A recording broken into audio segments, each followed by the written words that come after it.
It was supposed to be a small, casual get-together, just a few friends hanging out at Dave's place for his birthday. He had recently moved into a new apartment downtown, a modern high-rise with sleek interiors and a stunning view of the city skyline. Dave was always one for low-key celebrations, so we didn't think much of it when he suggested a small party. We arrived around 8 p.m., bringing drinks and snacks. The apartment was on the 14th floor, and the elevator ride up was filled with laughter and chatter.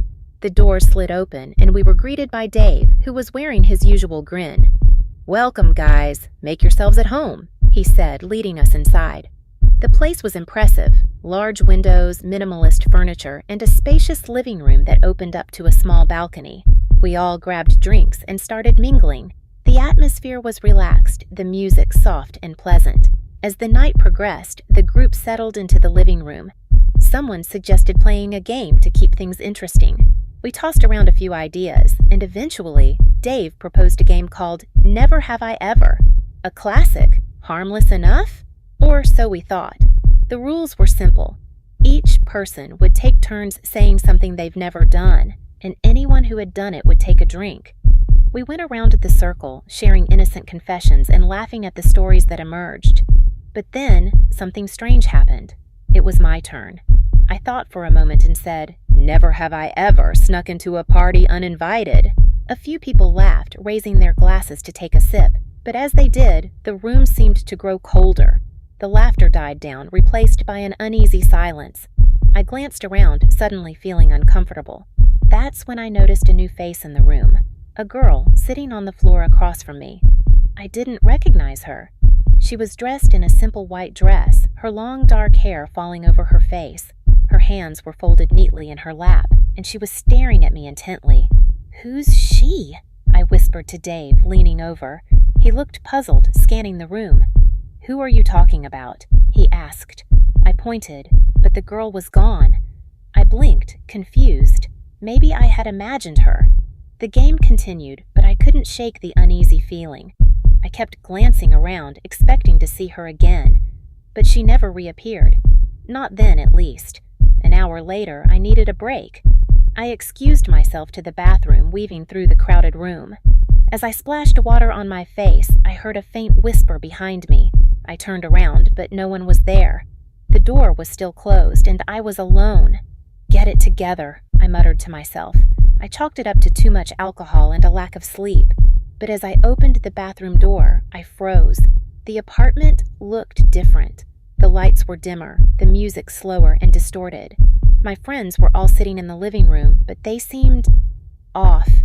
Their faces were blank, expressionless, and their movements were slow, almost robotic. I blinked, rubbing my eyes. "What the hell?" I whispered. And then I saw her again. The girl in the white dress. She was standing in the corner, staring at me with those same intense eyes. I opened my mouth to speak, but no sound came out.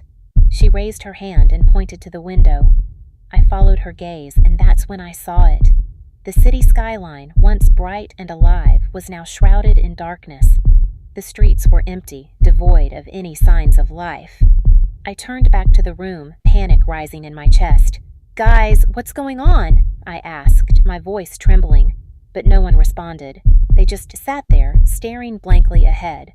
And then, suddenly, everything went dark.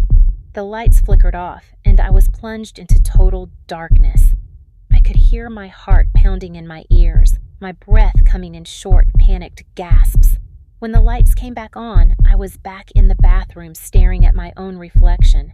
I stumbled back, confusion washing over me. Had I imagined it? I opened the door again, and everything was normal. The lights were bright, the music cheerful, and my friends were laughing, chatting as if nothing had happened. I breathed a sigh of relief, convinced I had just had a weird hallucination. But then the game continued, and when it was my turn again, I felt a strange compulsion. I couldn't think of anything to say, and then, almost involuntarily, I blurted out, "Never have I ever sneaked into a party uninvited." There was a moment of silence, and then the same thing happened. The room grew colder, the atmosphere heavier. I saw her again, the girl in white, sitting across from me, staring with those dark, empty eyes. I felt a wave of panic. "Did anyone else see her?" I asked, my voice shaking, but my friends just looked at me confused. "See who?" Dave asked, his brow furrowed. I pointed, but once again she was gone. I could feel my heart racing, my palms sweaty. Something was very wrong. I excused myself, needing to clear my head. I went to the balcony, hoping the fresh air would help. But as I stepped outside, I saw the city was dark again, just like before. No lights, no cars, nothing. Just an empty, lifeless city. I turned back, and there she was, standing right in front of me, her face inches from mine. I stumbled back, nearly tripping over my own feet. "Who are you?" I demanded, but she just tilted her head, her expression unchanged. And then, in a voice that sent chills down my spine, she whispered, "Why are you here?" I blinked, and she was gone. The city lights were back, the streets bustling with life. I was losing my mind. I hurried back inside, desperate to leave. But when I reached the front door, it wouldn't open. No matter how hard I pulled, it wouldn't budge. I turned back to my friends, my panic clear on my face. "We need to get out of here," I said. But they just stared at me, their expressions blank and emotionless. And then, everything went dark again. When the lights came back on, I was in the bathroom once more. My reflection stared back at me, my eyes wide with terror. I opened the door, dreading what I might find. And there it was again, the dark, empty city, the distorted music, my friends sitting motionless in the living room. And her. Always her. I was trapped in some sort of loop, reliving the same nightmare over and over. No matter what I did, I couldn't escape. And every time she was there, watching me, waiting. "Why are you here?" she would ask, her voice echoing in my mind. And then, just as suddenly, everything would reset. The lights would come back on, and I'd be in the bathroom again, staring at my terrified reflection. I don't know how long I've been stuck here. Minutes? Hours? Days? Time doesn't seem to exist in this place. I've tried everything to break free, but nothing works. The girl in white is always there, waiting, watching, and each time her question is the same, but my answer is always different. But I think I'm starting to understand. This isn't just a party, it's something else, something darker, and whatever it is, it's not letting me go. I had never been one for horror movies or haunted houses, but when my friend Mark invited me to his fear party, I couldn't say no. It was a unique concept. Mark was always coming up with crazy ideas. The party would take place in his uncle's old farmhouse, miles away from the city, and the theme was simple: face your worst fears. I arrived at the farmhouse around 9 p.m. It was a large, dilapidated structure, surrounded by overgrown fields and dense woods. The windows were boarded up, and the front door creaked loudly as I pushed it open. Inside, the place was dimly lit, with flickering candles casting long, wavering shadows on the walls.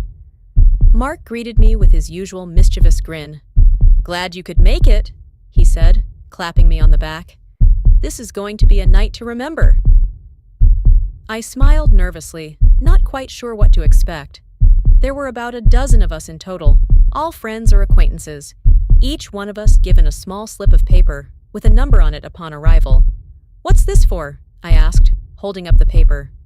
Mark's grin widened. "It's for the game," he said cryptically. "Don't worry, you'll find out soon enough." As the night wore on, we mingled, drank, and shared stories. The atmosphere was light-hearted at first, but there was an underlying tension, a sense of anticipation that seemed to hang in the air. Around midnight, Mark called us all into the living room. The candles were the only source of light now, their flickering flames casting eerie shadows on the walls. Mark stood in the center of the room, holding a black box. "All right, everyone," he said, his voice taking on a more serious tone. "It's time for the game." He explained the rules. Each person would draw a card from the box. On the card was written a fear, something personal, something terrifying. Our task was simple: face the fear, no matter what it was. There was a collective murmur of excitement and apprehension. This was what we had come for after all. One by one, we drew our cards. When it was my turn, I reached into the box and pulled out a card. I flipped it over and felt a chill run down my spine. Buried alive, it read. I stared at the card, my heart pounding. I had never told anyone, but it was my greatest fear. The thought of being trapped, unable to move, suffocating in the dark. It was unbearable. Mark saw the look on my face and clapped me on the back. "Looks like you got a good one," he said, a gleam in his eye. "Don't worry, it's all just for fun." But I wasn't so sure. Something about the way he said it sent a shiver down my spine. The game began, each person taking turns to face their fear. Some were simple: spiders, heights, clowns. Others were more intense. One girl had to stick her hand into a jar of live snakes. Another had to walk across a narrow beam suspended over a pit filled with rats. When my turn came, I felt a wave of dread wash over me. "All right," Mark said, his smile widening. "For this one, we need to go outside." I followed him out into the yard, the others trailing behind. In the center of the yard was a large wooden coffin. I felt my heart drop. "No way," I said, shaking my head. "I'm not doing that." But Mark just laughed. "Come on, it's just a game," he said. "We'll bury you for a few minutes, and then we'll dig you right back up. It's perfectly safe." I looked around at the others, hoping someone would back me up, but they were all watching with a mix of curiosity and excitement. "All right," I muttered, swallowing my fear. "Let's just get this over with." They opened the coffin, and I climbed inside, my heart pounding. The wood was cold against my back, and I could feel the rough edges digging into my skin. "Don't worry," Mark said, grinning down at me. "We'll be right here the whole time." I nodded, trying to steady my breathing. They closed the lid, plunging me into darkness. I heard the sound of dirt being shoveled over the coffin, the soft thud as it hit the wood. I tried to stay calm, to tell myself it was just a game. But as the darkness closed in around me, I could feel the panic rising. The air was getting thinner, the weight of the dirt pressing down on the coffin.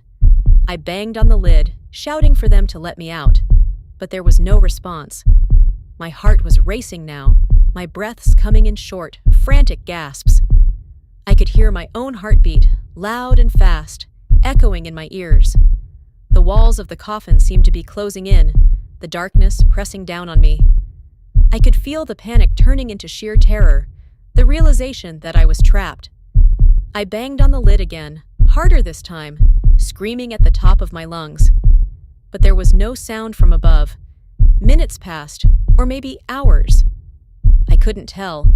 My sense of time was slipping away, lost in the darkness. I could feel my mind beginning to unravel, the fear consuming me. And then, just as suddenly as it began, it stopped. The lid was thrown open, and I was blinded by the sudden light. I gasped for air, my lungs burning. Mark was standing over me, grinning. "See? Not so bad, right?" I stumbled out of the coffin, my legs shaking. I could feel the adrenaline coursing through my veins, my heart still racing. I wanted to punch him, to scream at him for putting me through that, but all I could do was gasp for breath. The others were laughing, clapping me on the back. "You did it," one of them said.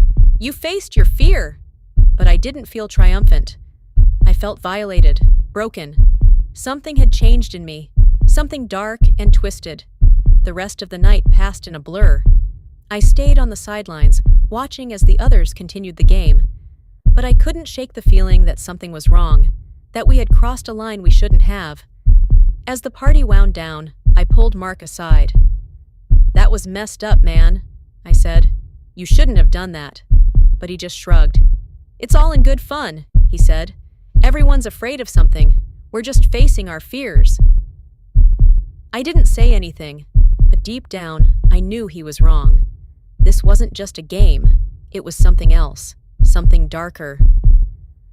I left the party early, unable to shake the feeling of dread that had settled over me.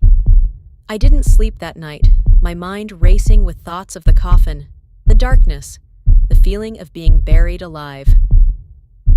The next morning, I got a call. It was one of the guys from the party. He sounded panicked, his voice shaking. "Mark's dead," he said. I felt a chill run down my spine. "What do you mean?"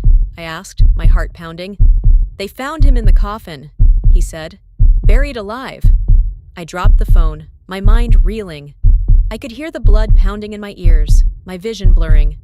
Mark was dead. Buried alive. Just like in the game. And then, I heard a voice behind me. A whisper that sent chills down my spine. "Your turn." I was never much of a party person, but when my friend Jess insisted I attend her Halloween bash, I couldn't refuse. She always threw the best parties, with meticulous attention to detail. This year, she had promised it would be the spookiest yet, a masquerade theme in an old abandoned mansion her family owned just outside of town. I figured, why not? It was Halloween, after all, and maybe a little fright would be fun. The mansion was a looming, decrepit structure, standing alone amidst dense, dark woods. I could hear the music thumping from the driveway, the bass vibrating through the chilly October air. As I walked up the cracked stone steps, my costume, a simple black cloak with a silver mask, suddenly felt insufficient. The others were dressed to the nines, elaborate costumes and masks that made it impossible to recognize who was who. Inside, the party was in full swing. People were dancing in the grand foyer, where chandeliers swayed slightly with the beat of the music. The entire place was dimly lit with old-fashioned lanterns and candlelight, casting long, eerie shadows on the walls. Jess had really outdone herself. The ambiance was perfect for a night like this. I grabbed a drink from the bar set up in what looked like an old library and wandered around, trying to spot someone I knew. That's when I noticed him, a tall figure draped in black with a white mask, standing still in the corner of the room. His mask was featureless except for two deep-set eye holes. I couldn't see his eyes, but I could feel his gaze on me, following me as I moved. It sent a chill down my spine. Shrugging it off, I mingled with the crowd, joining a group of people dancing in the ballroom. But every now and then, I'd glance back, and he'd still be there, unmoving, watching. I asked around, but no one seemed to know who he was. In fact, no one even seemed to notice him except me. I told myself I was being paranoid. It was a Halloween party, after all. People were supposed to be creepy. As the night wore on, the party got wilder. Someone suggested a game of hide and seek, but with a twist. Whoever was it would wear a terrifying mask and carry a plastic knife to pretend to hunt the rest of us. It sounded like a good laugh, so I joined in. We drew lots, and I was relieved not to be it. We all scattered through the mansion, hiding in various nooks and crannies. I found a spot in a narrow hallway on the second floor, behind an old, dusty curtain. The music was a distant hum now, and the sounds of laughter and footsteps echoed through the dark corridors. I could feel my heart pounding in my chest, adrenaline coursing through my veins as I listened for any sign of the hunter. And then I heard it. A slow, deliberate creak of footsteps approaching. I held my breath, pressing myself against the wall, praying they wouldn't find me. The footsteps stopped just outside the curtain. I could see the shadow of the hunter through the thin fabric. My heart was racing now, a wild thumping that I feared would give me away. But then, instead of moving on, the figure stood still. I could feel their presence on the other side, just standing there, waiting. The seconds stretched on, feeling like hours. Finally, I couldn't take it anymore. I peeked through a tiny gap in the curtain, and my blood ran cold. It wasn't the hunter from our game. It was the man in the white mask, the one who had been watching me all night. His mask was inches from mine, his head tilted slightly as if curious. Panic surged through me. This wasn't part of the game. I pushed past the curtain and ran. I could hear him following, his footsteps heavy and quick. I sprinted down the hallway, my breath coming in short, terrified gasps. I turned a corner and almost crashed into a couple making out.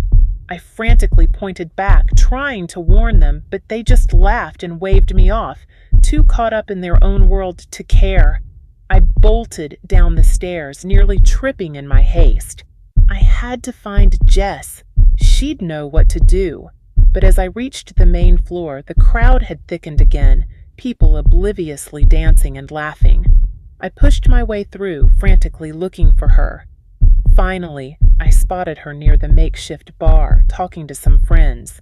I grabbed her arm, panic evident in my voice, as I tried to explain about the masked man, but she just laughed, saying it was probably someone trying to scare me. "Relax, it's just a game," she said, patting me on the back. But her smile faded when she saw the terror in my eyes. Just then, the lights flickered and the music cut off, plunging the mansion into eerie silence. A collective murmur rose from the crowd, people looking around in confusion. And then I saw him again, standing at the top of the stairs, his white mask glowing faintly in the dark. He started descending slowly, one step at a time, his gaze locked on me. A shiver ran down my spine. I grabbed Jess's hand, whispering, "That's him. That's the guy." She turned to look, her face paling. "Who the hell is that?" she whispered back. Before I could answer, the man stopped halfway down the stairs and raised his hand, pointing directly at me. The crowd fell silent, all eyes now on the masked stranger. Suddenly, he started to laugh, a deep, guttural sound that seemed to come from everywhere and nowhere at once. The candles flickered violently, and in the chaos, I felt Jess's grip tighten on my arm. "We need to get out of here," she hissed. I couldn't agree more. We pushed our way through the crowd, heading for the exit, but when we reached the door, it wouldn't budge. It was locked from the outside. Panic set in among the partygoers as they realized something was wrong. People were shouting, pushing, and trying to find another way out. I glanced back up the stairs, but the man was gone. My heart was pounding. Where did he go? And then the screams started. Blood-curdling screams that echoed through the mansion. I saw people scrambling in every direction, pure terror on their faces. Jess and I tried to stay together, but in the frenzy, we got separated. I was pushed into a dark hallway, away from the main crowd. I stumbled down the corridor, trying to find another exit. Every door I tried was either locked or led to another dark, empty room. The screams grew louder and more desperate. I could hear banging on walls, frantic cries for help. And then I saw him again. The masked man was at the end of the hallway, standing perfectly still. I froze, my breath catching in my throat. He started walking towards me slowly, deliberately. I turned and ran, my mind racing with fear. I had to get out. I had to find Jess. But as I turned the corner, I collided with something or someone. I looked up and gasped. It was another person wearing the same white mask. And then I saw another and another. They were everywhere, all wearing the same mask, all staring at me. I backed away, my heart hammering in my chest. "This isn't real," I muttered to myself. "This can't be real." But the panic was rising, threatening to choke me. I turned and ran again, blindly sprinting down the halls, not knowing where I was going. Suddenly, I felt a hand grab my shoulder. I screamed and spun around, ready to fight, but it was Jess. She looked terrified, her eyes wide with fear. "We need to hide," she whispered. "There's something wrong here, something very wrong." We ducked into a nearby room, barricading the door behind us with an old, heavy dresser. I could still hear the screams outside, but they were getting fainter, as if the people were being picked off one by one. "What the hell is happening?" Jess whispered, her voice trembling. I shook my head, trying to keep my fear in check. "I don't know," I whispered back, "but we need to stay quiet." Maybe they'll think we've left." We waited in the dark, the only sound our own ragged breathing. I could feel my heart pounding in my ears, my body tense and ready to run at a moment's notice. I don't know how long we waited there, but it felt like an eternity. And then, suddenly, the door rattled. We both jumped, stifling our screams. Someone was trying to get in. I held my breath, praying they would go away, but the rattling continued, getting more and more frantic. And then, with a deafening crash, the door burst open and a figure stepped inside. The man in the white mask. I could feel Jess shaking beside me, and I knew there was no way out. We were trapped. The man took a step forward and then another, and then he stopped, his head tilting slightly to the side. He slowly raised his hand and pointed directly at me. My blood ran cold, and then he spoke, his voice a low, gravelly whisper that sent a chill down my spine. "You are next."